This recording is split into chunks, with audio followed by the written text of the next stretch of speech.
Russia अगर undeclared nuclear military exercise वो भी एक्टिव न्यूक्लियर म्यूनिशंस के साथ करने लगे तो आसपास के देशों के पॉलिटिकल लीडर्स बंकर्स ढूंढने लगते हैं। नमस्कार, मैं हूं दीपक मुनि और आप हैं मेरे साथ टीवी पर।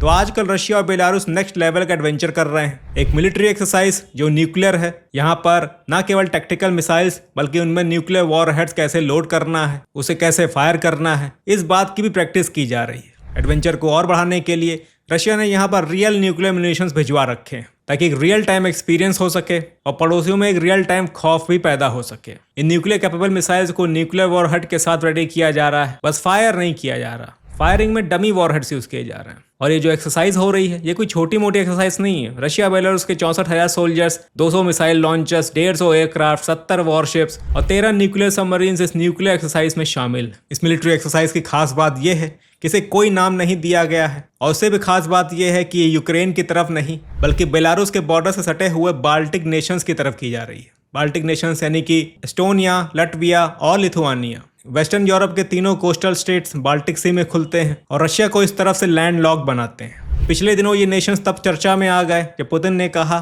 कि ये बाल्टिक नेशंस यूक्रेन को अपनी एयर स्पेस यूज करने दे रहे हैं ड्रोन्स मूवमेंट्स के लिए। वो ड्रोन्स जो नॉर्दर्न रशिया में रशियन ऑयल रिफाइनरीज और अदर रशियन क्रिटिकल एसेट्स को टारगेट कर रहे हैं और भारी नुकसान पहुंचा रहे हैं। इन दिनों रशिया यूक्रेन के लॉन्ग रेंज ड्रोन अटैक से परेशान है। ये यूक्रेनियन ड्रोन्स मॉस्को तक बड़े आराम से पहुंच जाते हैं और अच्छा खासा डैमेज दे रहे हैं। इन्हीं ड्रोन्स की वजह से पिछले दिनों रशिया में इस साल की विक्ट्री डे परेड होने पर भी संशय बना रहा कि कहीं यूक्रेन उस दौरान हमला न कर दे। फिर बाद में ट्रंप की रिक्वेस्ट पर 1 या 2 दिन की सीज फायर हुई, तब जाके रशिया में इस साल की विक्ट्री डे परेड हुई, पर उसमें भी डाउट बना रहा। इसलिए वर्ल्ड वॉर 2 के बाद से पहली बार ऐसा हुआ कि विक्ट्री डे परेड में रशिया ने कोई भी मिलिट्री हार्डवेयर, टैंक, मिसाइल्स और रडार शोकेस नहीं किए। पूरे टाइम पुतिन को इस बात का डर रहा कि कहीं यूक्रेन ड्रोन्स ना भेज दे। तो इधर पिछले दिनों में इन्हीं ड्रोन्स की वजह से बाल्टिक नेशंस पुतिन के रडार पर आ गए हैं। यूक्रेन के ये ड्रोन्स बाल्टिक कंट्रीज की एयर स्पेस को यूज करते हैं और नॉर्दर्न रशिया में रशियन इंफ्रास्ट्रक्चर को हिट करते हैं। रशिया का यह भी आरोप है कि ये बाल्टिक कंट्रीज एस्टोनिया, लटविया और लिथुआनिया यूक्रेन के ड्रोन्स को होस्ट कर रहे हैं और यूक्रेन के ड्रोन वहां से फायर किए जा रहे हैं। हालांकि इन कंट्रीज ने इस एलिगेशन को डिनाई किया है, पर एयर स्पेस तो यूज हो रही है और ये बात पुतिन को अच्छी नहीं लग रही। पुतिन कहते हैं कि अगर इन देशों ने यूक्रेन के ड्रोन्स को अकोमोडेट करना बंद नहीं किया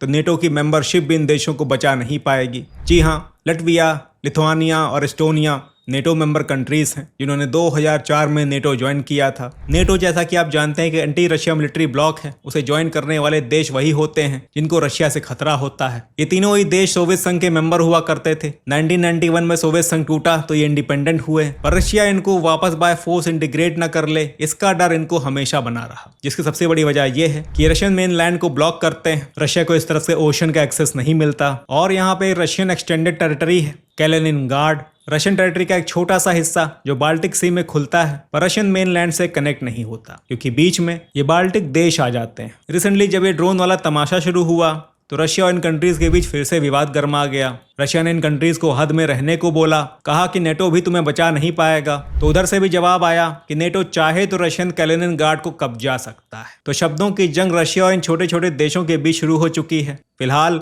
इस वक्त यूक्रेन के ड्रोन्स इनके लिए भी समस्या बने हुए हैं क्योंकि ये ड्रोन्स दिशाहीन होकर इन्हीं देशों में कहीं यहाँ वहाँ क्रैश कर जा रहे हैं और मेजर डैमेज दे रहे हैं। इन कंट्रीज का आरोप है कि रशियन ड्रोन्स को जैम करके इनको हमारी तरफ डिफ्लेक्ट कर देता है। इसमें गलती यूक्रेन की नहीं है, ये गलती रशिया की। इन स्ट्रे ड्रोन्स की वजह से जहां पर अलार्म बजता है तो यहाँ के लीडर्स को बंकर में छिपना पड़ जाता है। नेटो के इन देशों के पास इन स्ट्रे यूक्रेनियन ड्रोन्स को हैंडल करने के लिए अभी तक कोई भी कंक्रीट और इफेक्टिव टेक्नोलॉजी नहीं है सिवाय फाइटर जेट्स को यूज करने के। इसलिए समस्या बड़ी हो रही है, गंभीर हो रही है, इतनी गंभीर कि इन ड्रोन्स को हैंडल न कर पाने की वजह से पिछले हफ्ते लटविया के पीएम ने अपने पद से रिजाइन कर दिया।